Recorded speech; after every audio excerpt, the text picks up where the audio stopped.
परमात्मा श्री ज्ञानोबराय जगद्गुरु तुकोबराय शांति ब्रह्म एकनाथ महाराज आदि गुरु श्री शंकराचार्य इत्यादि सब संतों के अलौकिक हेतु की अकारण करुणा ऐसी कृपा से हम लोग मांडुक्य उपनिषद के विचार के लिए आरंभ कर चुके हैं। मांडुक्य उपनिषद के आरंभ में भगवान श्री शंकराचार्य जी मंगलाचरण करते हैं और मंगलाचरण में लिखा कि प्रज्ञानांश प्रतान स्थिर चरणिकरण व्यापी भीर व्याप्य लोकान। स्थिर चरण निकर व्यापी भी प्रज्ञानांश प्रतान ही लोकान व्याप्य। स्थिर अर्थात स्थावर, चर अर्थात जंगम, इन सभी स्थावर जंगम इनको निकर व्यापी भी, इनके समूहों को व्याप्त करने वाले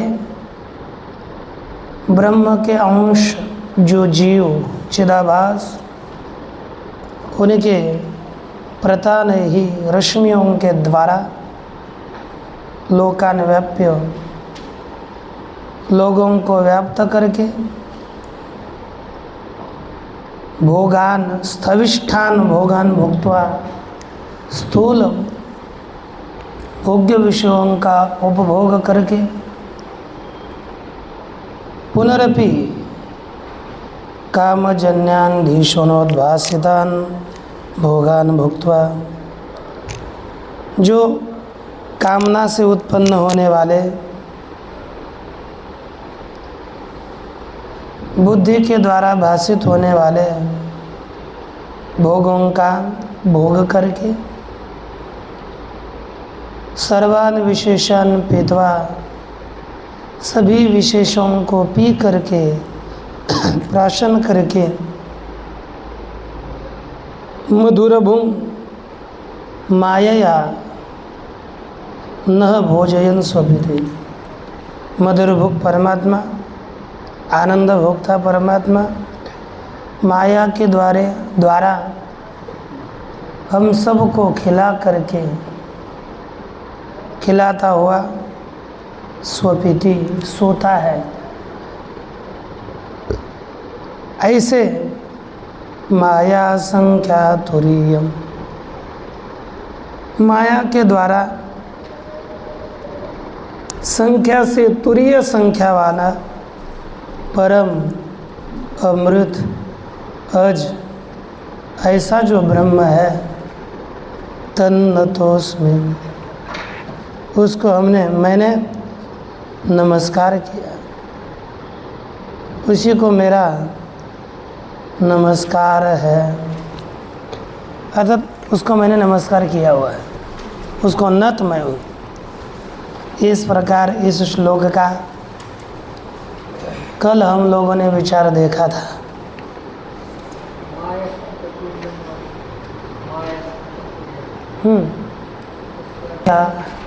के द्वारा जो तुरीय है, वैसे तो अद्वितीय परमात्मा है।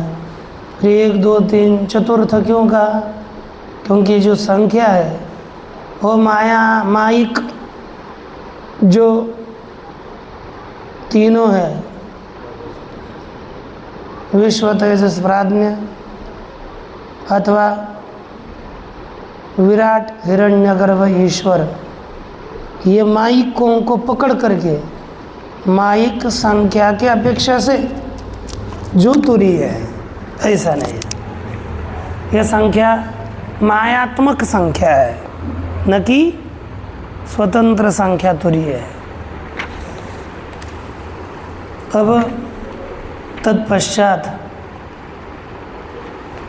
आगे कहते हैं, विधि मुखेन वस्तु प्रतिपादन प्रक्रियाम अवलंब्य तदर्थेन उपक्रम्य तस्य त्वमर्थ प्रत्यगात्म मात्रत्वम उक्तम। यह प्रत्यगात्म इसमें तम चाहिए यहाँ एक,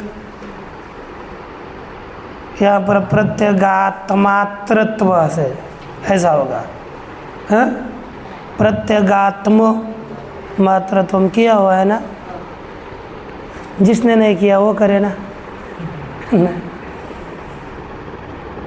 वो बोलेंगे हमने किया, उनके यहाँ किया होता, हमारे यहाँ किया हुआ है। विधि मुखे न, पहले विधि मुख से वस्तु के प्रतिपादन की प्रक्रिया का आश्रय करके तदर्थेन वस्तु प्रतिपादनार्थेन वस्तु के प्रतिपादन के रूप से तस्य उपक्रम करके तस्य त्वमर्थ प्रत्यगात्म मात्रत्व मुक्तम, वह जो वस्तु है त्वम पद का अर्थ जो प्रत्यगात्मा तद रूपत्व है, ब्रह्म प्रत्यगात्म रूप है, यही बताते हैं। अभिधेय फलोक्त्या संबंधाधिकारण उच्च सूचित हो, अभिधेय अर्थात विषय, विषय के फल के कथन के द्वारा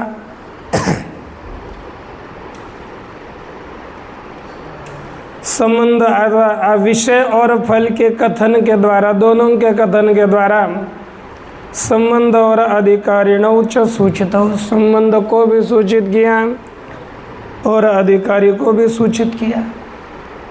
संप्रति निषेध द्वारा, पहले तो विधि के द्वारा ये सूचित किया है, अब निषेध के द्वारा वस्तु के प्रतिपादन के प्रक्रिया का आश्रय करके त्वमर्थक से उपक्रम करके तस्य तदर्था संसारी ब्रह्म मात्रत्वम प्रत्यायते। पहले क्या किया, ब्रह्म से उपक्रम करके तदर्थ से उपक्रम करके उसको त्वम अर्थ रूप बताया, ब्रह्म को जीव रूपता जीवा भिन्नत्व दिखाया। अब त्वम अर्थ से उपक्रम करके त्वम अर्थ को ब्रह्म रूप बताएंगे। ओतप्रोत भाव से दोनों का अभेद चिंतन करने के लिए यहाँ पर परमात्मा जीव से अभिन्न है और जीव परमात्मा भिन्न है, इस प्रकार दोनों का अभेद यहाँ पर बताने के लिए अब निषेध के द्वारा तदर्थ संसारी ब्रह्म मात्रत्वम प्रत्यायति, असंसारी ब्रह्म मात्र ही जीव है, इस प्रकार बोध करवाते हैं श्री भगवत भाष्यकार जी। तो देखिए श्लोक, यो विश्वात्मा विधिज विषयान् प्राशभोगान् स्तविष्ठान्, यो विश्वात्मा विधिज विषयान् प्राशभोगान् स्तविष्ठान्, यो विश्वात्मा विधिज विषयान् प्राशभोगान् स्तविष्ठान्, यो विश्वात्मा विधिज विषयान् प्राशभोगान् स्तविष्ठान्, पश्चाच्चान्यान् स्वमति विभवान् ज्योतिषा स्वेन सूक्ष्मान्,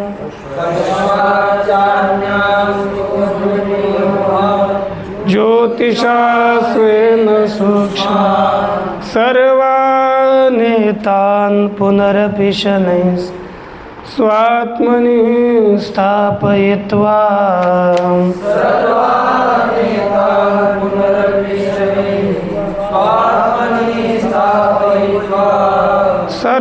सर्वानेतान् पुनरपि शनैः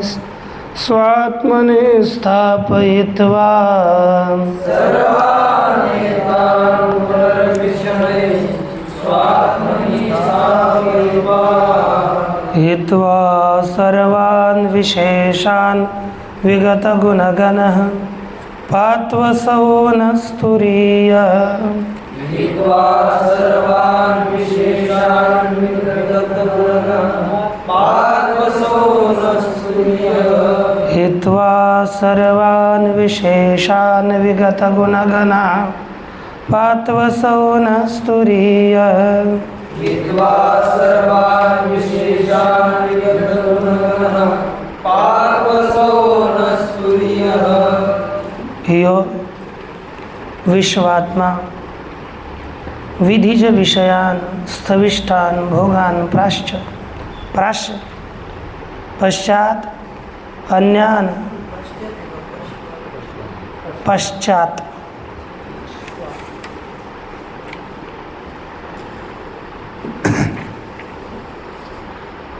पश्चात स्वेन ज्योतिषा स्वमति विभवान सूक्ष्मान अन्यान सूक्ष्मान भोगान जोड़ना पड़ेगा प्राश्य शनैः सर्वान् एतान् पुनरपि शनैः सर्वान् एतान् स्वात्मनि स्थापयित्वा सर्वान् विशेषान् हित्वा विगतगुणगणः असौ तुरीयः नः पातु। तो देखिए, यो विश्वात्मा, जो विश्व स्वरूप विश्वात्मक परमात्मा है, वह जागृत अवस्था में विधिज विषयान स्थविष्ठान भोगान प्राश्य, विधिज विषयान अर्थात विधि धर्म, उसके द्वारा उत्पन्न हुए जो स्थूल भोग है उनका प्राशन करके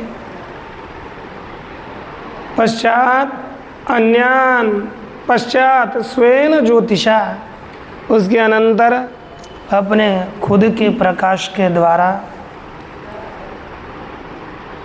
सूक्ष्मान स्वमत विभवान, सूक्ष्म अपने बुद्धि से जो ऐश्वर्य को प्राप्त हो चुके हैं, अर्थात भगवान के प्रकाश से ही यह स्वप्न के भी भोग दिखते हैं, प्रकट होते हैं, उन सभी अपने ऐसे स्वयं ज्योतिषा और अपने खुद के बुद्धि के द्वारा ही जो ऐश्वर्युक्त तो सूक्ष्म भोग है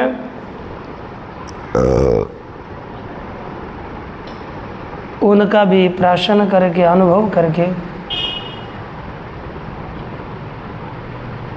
पुनरपि सर्वान् शनैः एतान् सर्वान् स्वात्मनि स्थापयित्वा, पुनः भी धीरे धीरे सभी इन विषयों को स्वात्मनि स्थापयित्वा, अपने स्वस्वरूप में सभी विषयों को स्थापित करके, माने सुषुप्त में जा करके सर्वान विशेषान हित्वा, बाद में सभी विशेषों को जोड़ करके जो विगत गुणगणा गुण समुदायों से रहित है, निकल गया है गुण समुदाय जिससे, ऐसे गुण समुदायों से रहित तुरीय परमात्मा असौ न पातु, यह तुरीय परमात्मा हम लोगों का पालन करे। इस प्रकार भगवत भाष्यकार की यह प्रार्थना है। तो इस श्लोक को देखने के लिए पहले टीका ही देख लेते हैं, जिससे श्लोक स्पष्ट हो जाता है। हमने मूलार्थ देखा, तो देखिए, तत्र त्वम अर्थः स्वतः सिद्ध चिद् धातुः सर्वनामना परामृश्यते। इस श्लोक में त्वम अर्थ जो स्वतः सिद्ध चैतन्यात्मक परमात्मा है, सबका अधिष्ठान है। उसी का ही सर्वनामना परामृश्यते, सर्वनाम के द्वारा उसी त्वमर्थ का ही परामर्श किया जाता है। तस्मिन् जागरितम आरोपितम उदारति, उसी में जागृत अवस्था आरोपित है। इस प्रकार उद्धृत करते हैं।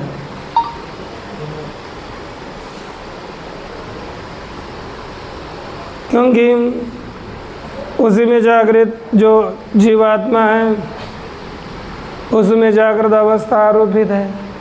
पहले ब्रह्म में आरोपित थी, अब जीवात्मा में आरोपित कह रहे हैं। विश्वात्मा ये पद दिया। विश्वम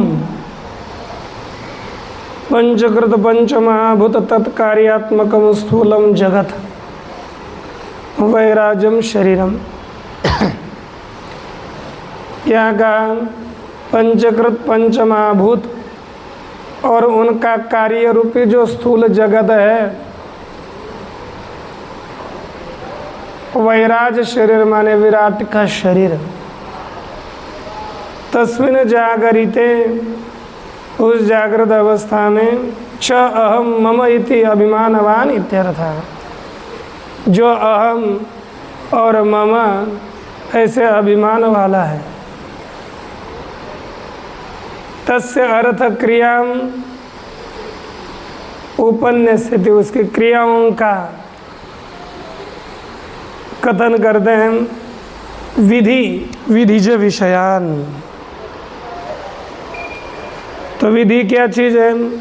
कहते विधीयते इति विधि धर्मः न अनुबंधेन ततो व्यतिरिक्तो अविधि अधर्मः।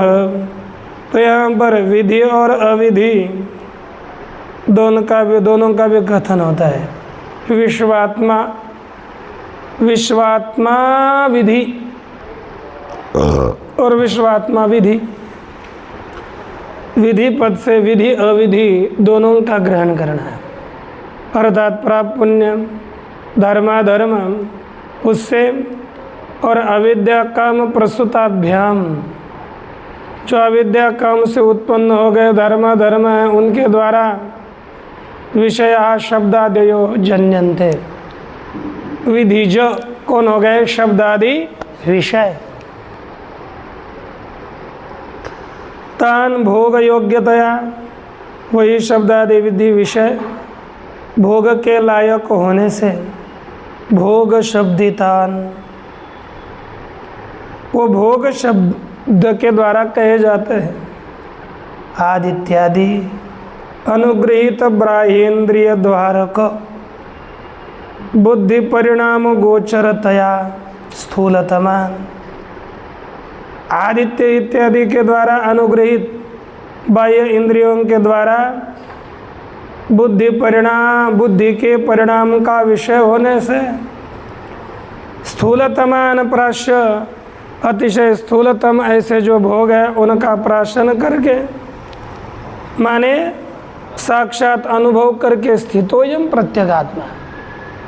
यह पहली पंक्ति थी, क्या थी?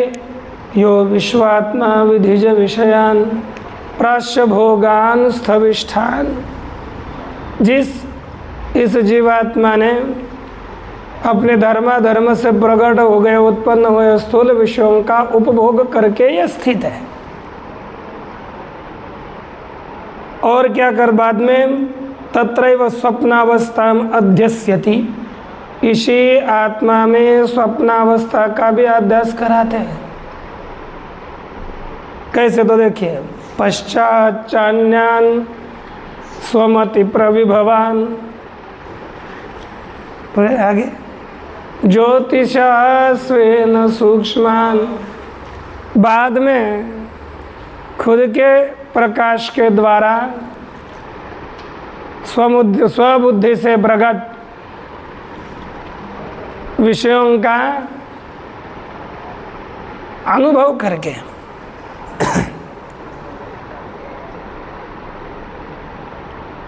तो कहते हैं पश्चात, पश्चात का अर्थ करते हैं जागृत हेतु कर्म क्षयानंतरम। जागृत का कारण जो कर्म है उस कर्म के क्षय के पश्चात स्वप्न हेतु कर्मोद्भवे च सति। पश्चात का अर्थ स्वप्न के कारण रूप कर्मों का प्रागट्य होने पर और जागृत कर्म क्षीण होने पर स्थूलेभ्य विषयभ्य, स्थूल विषयों से,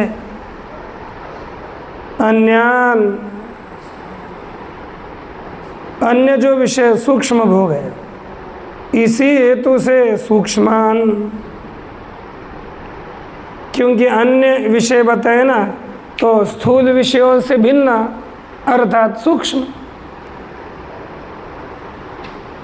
बाह्येन्द्रियाणाम ऊपर तत्वात्, बाह्येन्द्रियाणम हो गया, बाह्येन्द्रियाणाम ऊपर तत्वात्, बाह्य इंद्रियां ऊपर तो हो जाने से, क्योंकि सुषुप्न अवस्था में जागृत के हेतुभूत कर्मों का क्षय होकर के स्वप्न के हेतुभूत कर्मों का प्रागट्य होता है।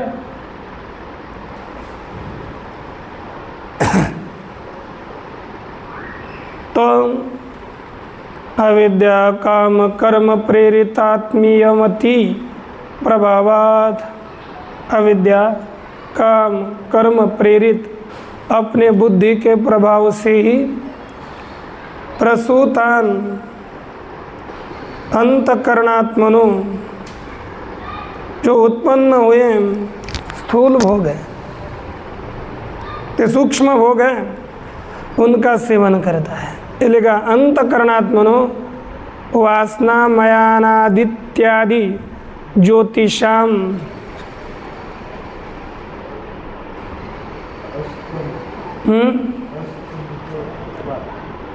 क्या, हाँ, वासनामयानादि, वासनामयान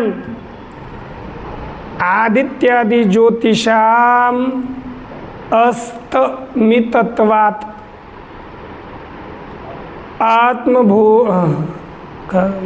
आत्मभूतेन एव ज्योतिषा विषयीकृतान्। कहते ये सूक्ष्म भोग कैसे है, कहा कि अपनी बुद्धि के प्रभाव से उत्पन्न हुए हैं। अंतकरणात्मनः, जो अंतकरणात्मक है, अंतकरण रूप विषय है, वासनामयान। सूक्ष्म भोग कैसे है, वासनामय। जैसे बाह्य आकार वाले नहीं हैं, सभी वासनात्मक है। क्योंकि वासनात्मक क्यों बताया, कहा कि उस काल में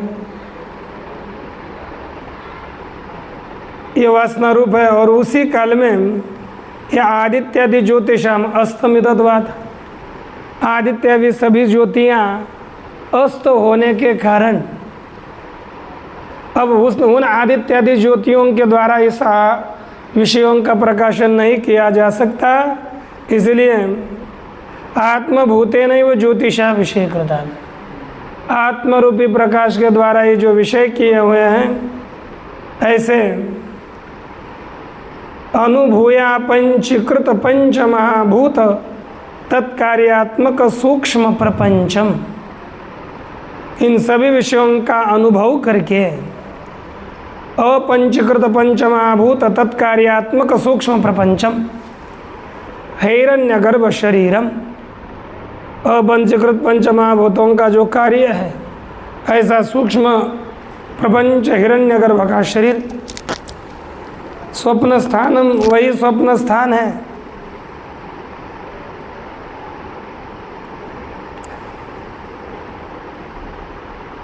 अभी उसमें अभिमान तेजसो भवति इत्यर्थ, उसके ऊपर अभिमान करने वाला यह तेजस होता है। पहले तो विश्व हो गया, अब यह तेजस हुआ, और उसी आत्मा में सुषुप्ति की कल्पना करते दिखाते हैं। अब पद कौन से हैं हमारे लिए? सर्वान् एतान् पुनरपि शनैः स्वात्मनि स्थापयित्वा। इन पदों के द्वारा सुषुप्ति का कथन कर रहे हैं। कहा स्थूल सूक्ष्म विभागेन स्थानद्वयावच्छिन्नान्, स्थूल और सूक्ष्म इस विभाग से दो स्थानों से जो युक्त है, प्रकृतान एतान अशेषान अपि विशेषान, प्रकृत इन सभी विशेषों को भी उपाधि द्वय भूतान, जो दो उपाधि रूप है, उन सभी का उपाधि द्वय स्थान द्वय संचार प्रयुक्तम श्रमोद्भवानंतरम, उपाधि जो दो उपाधि द्वारक स्थान है और उन स्थान द्वय में संचार किया घूमा यह जीवात्मा, उस संचार से होने वाला जो श्रम, उस श्रम के उत्पत्ति के पश्चात उस श्रम का परिहार करने की इच्छा होने पर शनै ही धीरे धीरे अनुक्रमेण आक्रमेण व क्रमशः अथवा विना क्रम से स्वात्मनि अज्ञाते कारणात्मनि, स्वात्मा में अर्थात अज्ञात जो कारण रूप आत्मा है उसमें स्थापयित्वा, इसका स्वस्वरूप का स्थापन करके उपसंवृत्य अव्याकृत प्रधान सन, सभी विषयों का उपसंहार करके अव्याकृत प्रधान होकर प्राज्ञो भवति इत्यर्थ। ये कौन बन जाता है? प्राज्ञ होता है। तस्यैव प्रत्यगात्मनः स्थानत्रय विशिष्टस्य, वह जो प्रत्यगात्मा तीन स्थानों से विशिष्ट है, उसी का ही नान्त प्रज्ञम। वह कैसा है? वह अंत प्रज्ञ वाला भी नहीं है, न बहिष्प्रज्ञम, बाह्य प्रज्ञा वाला भी नहीं है, इत्यादि प्रतिषेध शास्त्र प्रसूत प्रमाण ज्ञान समारूढ़स्य इत्यादि निषेध शास्त्र के द्वारा उत्पन्न हुआ जो प्रामाणिक ज्ञान, उसमें आरूढ़ हुआ जो यह आत्मा, वह सर्वान अपि अनर्थ विशेषान कारण रूपान, सभी जितने भी कार्य कारण रूपी अनर्थ विशेष है उनका प्रमाण ज्ञान प्रभावाद एवं हित्वा, प्रामाणिक ज्ञान के प्रभाव से ही उन सब का त्याग करके निरूपाधिक परिपूर्ण परिज्ञान परमात्मा स्वरूपेण, निरूपाधिक परिपूर्णम परित ज्ञान रूप जो परमात्मा है उसके स्वरूप से ही परिनिष्पन्नम तत्वम कथयति, निष्पन्न हुआ अवशिष्ट रहा उसी तत्व का कथन करते हैं। क्या? कैसे? हित्वा सर्वान् विशेष गुणगण, हित्वा सर्वान् विशेषान् विगत गुणगण पात्वसौन स्तुरीयः। कि प्रथम श्लोकेन प्रदर्शित प्रणामस्य प्रत्यूह प्रवाह प्रशमनात्मकं प्रयोजनं स्थानत्रय कल्पनातीत परवस्तु प्रयोक्तम प्रार्थयते द्वितीयेन। क्या हुआ? ये हंसने लगा। तो देखो अब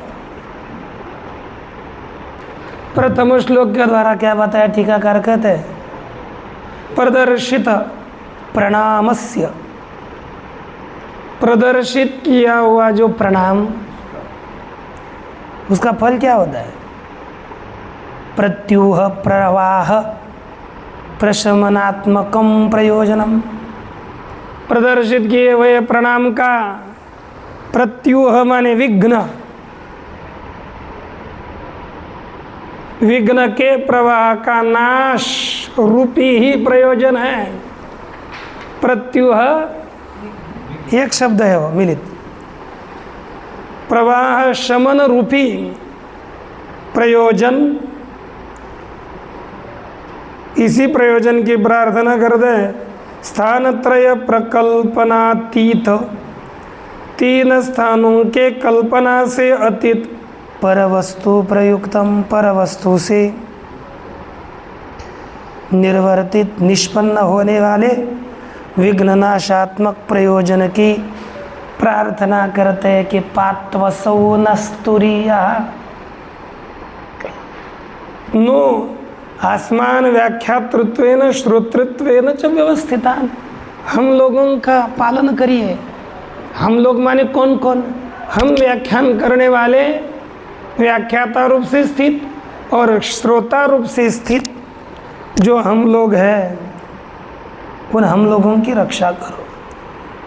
माने पुरुषार्थ परिपंथीकृत कारण निराश पुरस्सरम, पालन कैसा करना है? पुरुषार्थ के परपंथ विघ्न करने वाले जितने भी कारण हैं उनके निराश पूर्वक परमात्मा ने पराकृत आशेष कल्पना, पराकृताशेष कल्पना नष्ट हो चुकी है, संपूर्ण कल्पनाएं जिसकी ऐसा नित्य विज्ञप्ति स्वभाव, नित्य ज्ञान स्वरूप वाला पुरुष मोक्ष प्रदानेन, मोक्ष के दान के द्वारा, तद हेतु ज्ञान प्रदानेन च परिरक्षितात्, उसके हेतु रूप ज्ञान के प्रदान के द्वारा वह हमारी रक्षा करे। ठीक ना? इस प्रकार पूर्ण इस श्लोक का अर्थ हुआ है। अब इसके ऊपर कोई अपना अपना मत प्रदर्शित करते हैं, आप इस विषय को देख लीजिए। हम चलते हैं आगे है कि नहीं?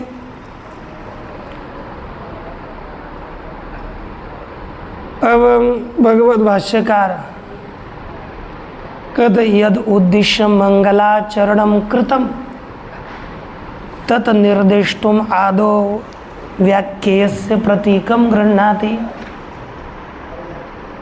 जिस उद्देश्य से मंगलाचरण किया उसी का निर्देश करने के लिए पहले व्याख्यान करने योग्य विषय का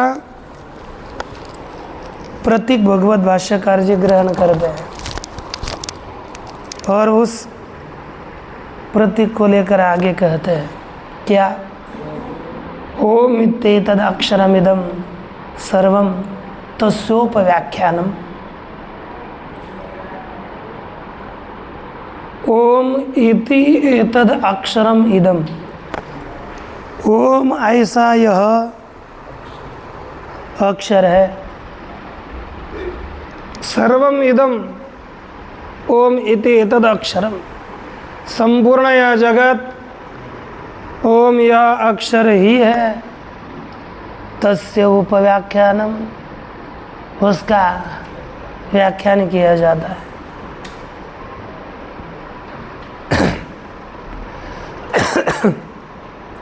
देखिए टीका में क्या कहते हैं, इति एतद् अक्षरम इत्यादि प्रकरण चतुष्टय विशिष्टम इदम आरभ्यते। ओम इति एतद् अक्षरम इत्यादि जो 4 प्रकरणों से विशिष्ट यह ग्रंथ है, इसका आरंभ किया जाता है। व्याख्यायते अस्माभिः, और हम लोगों के द्वारा उसका व्याख्यान किया जाता है। इति ऐसे उद्देश्य की प्रतिज्ञा करें कि आपका उद्देश्य क्या है? इस प्रकरण का व्याख्यान करना हमारा उद्देश्य है। तो कहा कि आपने तस्य उपव्याख्यानम, ये व्याख्यान किया जाता है। आपने कहा किम इदम शास्त्रत्वेन व प्रकरणत्वेन व व्याख्यासितम व्याचिख्यासितम, इस ग्रंथ का आप शास्त्र रूप से व्याख्यान कर रहे हो कि प्रकरण रूप से व्याख्यान कर रहे हो? उसको आकर ग्रंथ माने शास्त्रत्वेन, ये शास्त्रत्वेन व्याख्यान है कि प्रकरण रूप से व्याख्यान है? क्या है बताओ? तो पूर्व पक्ष कहता है नाद्य आद्य न शास्त्रत्वेन व्याचिख्यासितम इति वक्तुम न शक्यते। शास्त्र रूप से व्याख्यान करने के लिए इष्ट है, यह आप नहीं कह सकते। क्यों भाई? कथन करते हैं शास्त्र लक्षणाभावात्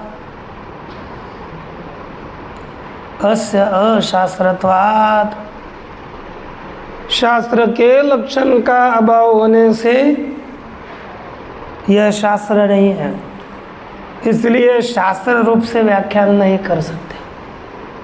तो फिर शास्त्र का लक्षण क्या है?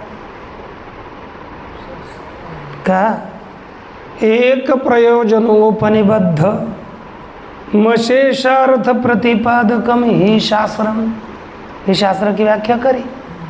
क्या है? एक प्रयोजनोपनिबद्धम अशेषार्थ प्रतिपादकम, एक प्रयोजन के संबंधित सभी अर्थों का प्रतिपादन करने वाला जो होता है वह शास्त्र है। एक प्रयोजन से संबंधित संपूर्ण अर्थों का प्रतिपादन करने वाला वही शास्त्र होता है। अत्र च मोक्ष लक्षणैक प्रयोजनवत्वेपि, अत्र माने अस्याम मुंडक्योपनिषदि मांडुक्योपनिषदि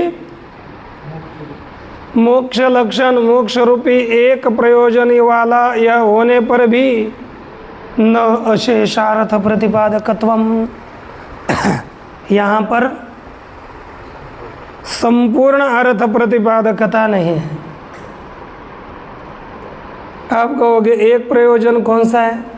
जैसे 8 नंबर टिप्पणी में लिखा एकस्मै प्रयोजनाय मोक्षादीप रूप फलाय उपनिबद्धम निर्मितम, उसके लिए निर्मित शास्त्र है। एक प्रयोजन रूपी फल के लिए निर्मित शास्त्र है, लेकिन अशेषार्थ प्रतिपादकम माने तादृश फलोपयोगी अशेषार्थ ज्ञापकम, उस फल के लायक जितने भी पदार्थ है संपूर्ण अर्थों का प्रतिपादन करने वाला शास्त्र है।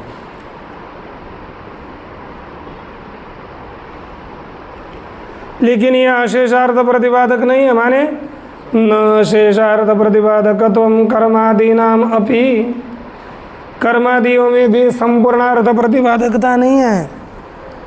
फिर क्या है?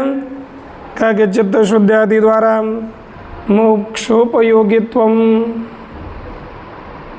चित्त के शुद्धि के द्वारा ये मोक्ष के उपयोगी है।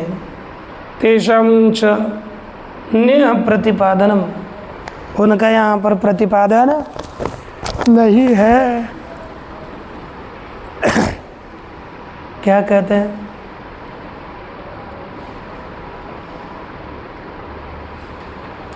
क्योंकि कर्मादियों का अशेष में तो कर्म भी आएंगे ना, लेकिन उनका प्रतिपादन नहीं किया, इसलिए अशेष अर्थ प्रतिपादक शास्त्र यह नहीं है।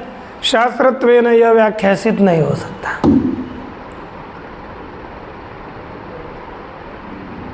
न द्वितीय, कहते कि हम तो प्रकरणत्वेन इसका व्याख्यान करेंगे।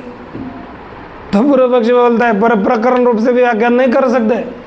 क्यों भाई? प्रकरण लक्षणाभावाद इति, प्रकरण के लक्षण का अभाव होने से।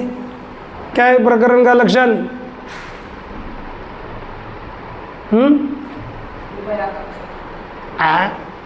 अरे उभयाकांक्षा वो प्रकरण अर्थसंग्रह वाला है कि ये हाँ शास्त्र एकदेश संबंधम शास्त्र कार्यांतरे स्थितम आगे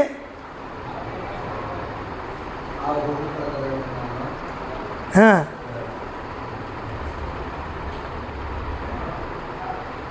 थोड़ा बाकी है थोड़ा